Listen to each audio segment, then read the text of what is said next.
ನಮಸ್ಕಾರ ಎಲ್ಲರಿಗೂ. ಸುಮಾರು ಜನರಿಗೆ ಹೆಲ್ತ್ ರಿಲೇಟೆಡ್ ಸಮಸ್ಯೆ ಬರ್ತಾ ಇರುತ್ತೆ. ಎಷ್ಟೋ ವರ್ಷಾನುಗಟ್ಲೆ ಹಾಸ್ಪಿಟಲ್ ಟ್ರೀಟ್ಮೆಂಟ್ ತಗೊಂಡ್ರು ಕೂಡ ಕ್ಲಿಯರ್ ಆಗ್ತಾ ಇರಲ್ಲ.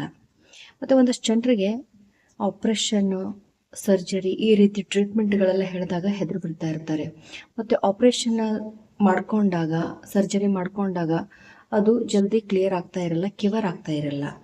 ಅಂಥವ್ರು ಏನು ಮಾಡಬೇಕಂದ್ರೆ, ಹಾಸ್ಪಿಟಲೈಸೇಷನ್ ಟ್ರೀಟ್ಮೆಂಟ್ ಏನಾದರೂ ತಗೊಳ್ದಿದ್ರೆ ಮಂಗಳವಾರ ಅಥವಾ ಶನಿವಾರ ಈ 2 ದಿನದಲ್ಲಿ ಯಾವುದಾದ್ರೂ ಒಂದು ದಿನವನ್ನು ಚೂಸ್ ಮಾಡ್ಕೊಂಡ್ಬಿಟ್ಟು ಹಾಸ್ಪಿಟ್ಲಿಗೆ ಹೋಗಿ ಟ್ರೀಟ್ಮೆಂಟನ್ನು ತಗೊಳ್ಳಿಕ್ಕೆ ಸ್ಟಾರ್ಟ್ ಮಾಡಿ.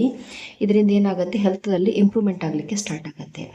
ಆಪ್ರೇಷನ್ನು, ಸರ್ಜರಿ ಹೇಳಿದ್ರು ಕೂಡ ಡಾಕ್ಟರ್ ಕಡೆಯಿಂದ ರಿಕ್ವೆಸ್ಟ್ ಮಾಡಿಕೊಂಡು ನೀವು ಮಂಗಳವಾರ ಶನಿವಾರ ಡೇಟನ್ನು ತೊಗೊಂಡ್ಬಿಟ್ಟು ಅವತ್ತಿನ ದಿನ ಏನಾದರೂ ಆಪ್ರೇಷನ್ ಮಾಡ್ಕೊಂಡದ್ದೇ ಆದರೆ ಇಮ್ಮಿಡಿಯೇಟಾಗಿ ರಿಕವರಿ ಆಗಲಿಕ್ಕೆ ಸ್ಟಾರ್ಟ್ ಆಗುತ್ತೆ, ಹೆಲ್ತಲ್ಲಿ ಇಂಪ್ರೂವ್ಮೆಂಟ್ ಆಗುತ್ತೆ. ಈ ರೆಮಿಡಿಯನ್ನು ಮಾಡಿಕೊಂಡು ಬೆನಿಫಿಟನ್ನು ಪಡ್ಕೊಳ್ಳಿ ಅಂತ ಹೇಳ್ತೀನಿ. ಎಲ್ಲರಿಗೂ ಒಳ್ಳೆಯದಾಗಲಿ. ಧನ್ಯವಾದಗಳು.